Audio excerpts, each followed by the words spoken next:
Charlie Kim, who's the CEO of a company called NextJump in New York City, a tech company, he makes the point that if you had hard times in your family, would you ever consider laying off one of your children? We would never do it. Then why do we consider laying off people inside our organization? Charlie implemented a policy of lifetime employment. If you get a job at NextJump, you cannot get fired for performance issues. In fact, if you have issues, they will coach you and they will give you support, just like we would with one of our children who happens to come home with a C from school. It's the complete opposite. This is the reason so many people have such a visceral hatred, sort of anger at some of these banking CEOs with their disproportionate salaries and bonus structures. It's not the numbers. It's that they have violated the very definition of leadership. They have violated this deep-seated social contract. We know that they allowed their people to be sacrificed so they could protect their own interests. Or worse, they sacrificed their people to protect their own interests. This is what so offends us, not the numbers. Would anybody be offended if we gave a $150 million bonus to Gandhi? How about a $250 million bonus to Mother Teresa? Do we have an issue with that? None at all. None at all. Great leaders would never sacrifice the people to save the numbers. They would sooner sacrifice the numbers to save the people. Bob Chapman, who runs a large manufacturing company in the Midwest called Barry Waymiller, in 2008, was hit very hard by the recession, and they lost 30% of their orders overnight. Now, in a large manufacturing company, this is a big deal, and they could no longer afford their labor pool. They needed to save $10 million. So, like so many companies today, the board got together and discussed layoffs. And Bob refused. You see, Bob doesn't believe in head counts. Bob believes in heart counts. And it's much more difficult to simply reduce the heart count. And so they came up with a furlough program. Every employee from secretary to CEO was required to take 4 weeks of unpaid vacation.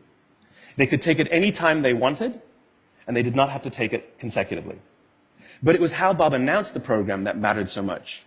He said, it's better that we should all suffer a little than any of us should have to suffer a lot. And morale went up. They saved $20 million. And most importantly, as would be expected, when the people feel safe and protected by the leadership in the organization, the natural reaction is to trust and cooperate. And quite spontaneously, nobody expected, people started trading with each other. Those who could afford it more would trade with those who could afford it less. People would take 5 weeks so that somebody else only had to take 3. Leadership is a choice. It is not a rank.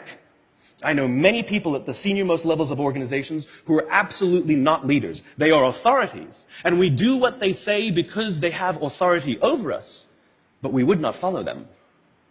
And I know many people who are at the bottoms of organizations who have no authority, and they are absolutely leaders. And this is because they have chosen to look after the person to the left of them, and they have chosen to look after the person to the right of them. This is what a leader is. I heard a story of some Marines who were out in theater, and as is the Marine custom, the officer ate last, and he let his men eat first. And when they were done, there was no food left for him. And when they went back out in the field, his men brought him some of their food so that he may eat. Because that's what happens. We call them leaders because they go first. We call them leaders because they take the risk before anybody else does.